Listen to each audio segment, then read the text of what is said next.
मित्रांनो, महाराष्ट्राच्या राजकारणात आणि समाजात गेल्या काही वर्षांपासून ज्या विषयावर सर्वात जास्त चर्चा सुरू होती तो विषय म्हणजे धर्मांतर आणि लव्ह जिहाद। राज्यभरात ठिकठिकाणी हिंदू सकल समाज आणि विविध संघटनांच्या माध्यमातून विशाल मोर्चांचे आयोजन करण्यात आले होते। धर्मांतराच्या विरोधात कडक कायदा आणण्याची मागणी सातत्याने केली जात होती। अखेर या विधेयकाला मंजुरी मिळून महाराष्ट्र धर्मस्वातंत्र्य अधिनियम 2026 हा कायदा आता संपूर्ण राज्यात लागू झाला आहे। पण या कायद्यावरून सध्या अनेक प्रश्न उपस्थित केले जात आहेत। हा कायदा नेमका काय आहे? शिक्षेच्या तरतुदी काय आहेत? स्वेच्छेने धर्म बदलायचा असेल तर कोणती प्रक्रिया पार पाडावी लागेल आणि पोलिसांना कोणते अधिकार मिळाले आहेत? या सर्व प्रश्नांचे अत्यंत सखोल आणि कायदेशीर विश्लेषण आज आपण या व्हिडिओच्या माध्यमातून बिटवीन द लाईन्स जाऊन सोप्या भाषेत समजून घेणार आहोत। नमस्कार, मी जान्हवी आणि आपण पाहत आहात अनफिल्टर्ड महाराष्ट्र। या कायद्याचा मुख्य उद्देश बळजबरीने, फसवणुकीने किंवा लग्नाचे आमिष दाखवून केले जाणारे धर्मांतर रोखणे हा आहे। रोख रक्कम, नोकरी, मोफत शिक्षण किंवा देवाचा कोप होईल अशी भीती दाखवून केले जाणारे धर्मांतर बेकायदेशीर ठरेल। तसेच नाव किंवा ओळख लपवून केलेले लग्न आणि त्याद्वारे झालेले धर्मांतर किंवा मानसिक व शारीरिक दबाव आणून केलेले धर्मांतर या कायद्यानुसार गुन्हा मानला जाईल। मात्र आपल्या मूळ धर्मात परत येणे म्हणजेच घर वापसी या कायद्याच्या कक्षेत येत नाही असा स्पष्ट उल्लेख करण्यात आला आहे। या कायद्यात शिक्षेच्या अत्यंत कडक तरतुदी करण्यात आल्या आहेत। सर्वसामान्य प्रकरणातील धर्मांतरासाठी 3 ते 5 वर्षाचा कारावास आणि 50,000 रुपये दंडाची तरतूद आहे। जर धर्मांतर महिला, लहान मुले किंवा अनुसूचित जाती जमातीच्या व्यक्तींचे असेल तर 5 ते 10 वर्षांची जेल आणि 1 लाख रुपये दंड होऊ शकतो।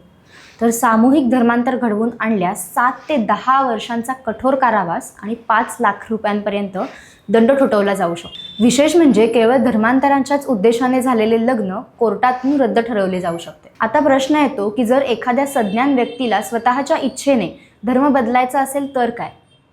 त्यासाठी प्रशासनाने एक ठराविक प्रक्रिया सक्तीची केली आहे। धर्म बदलू इच्छिणाऱ्या व्यक्तीला किमान 60 दिवस आधी जिल्हाधिकाऱ्यांकडे अर्ज सादर करावा लागेल। तर धर्मांतर घडवून आणणाऱ्या धर्मगुरूंना 21 दिवस आधी प्रशासनाला पूर्वकल्पना द्यावी लागेल। अर्ज आल्यानंतर पोलीस प्रशासन चौकशी करेल आणि सर्व तपास पूर्ण झाल्यानंतरच जिल्हाधिकारी धर्मांतराला मान्यता देणारे प्रमाणपत्र देतील। या नियमांचे उल्लंघन केल्यास ते धर्मांतर बेकायदेशीर जाईल। या कायद्यातील सर्वात महत्त्वाचा भाग म्हणजे पोलिसांना दिलेले अधिकार।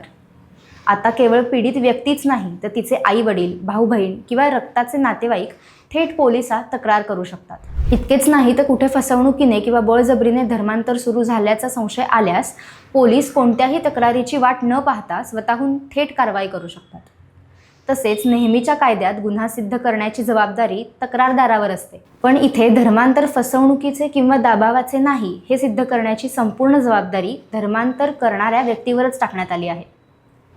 या कायद्याबाबत 2 वेगवेगळे प्रवाह पाहायला मिळतात।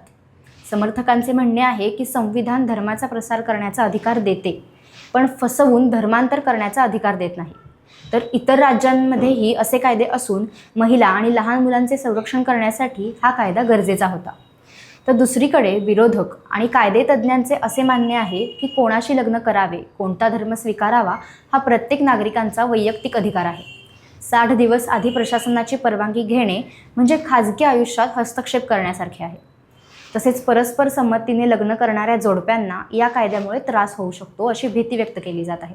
महाराष्ट्रात हा कायदा लागू झाल्यामुळे आता बेकायदेशीर धर्मांतराला नक्कीच अटकाव बसणार आहे, पण याची अंमलबजावणी करताना कोणत्याही निष्पाप नागरिकाचा छळ होणार नाही याची काळजी घेणे प्रशासनाची मोठी जबाबदारी असेल।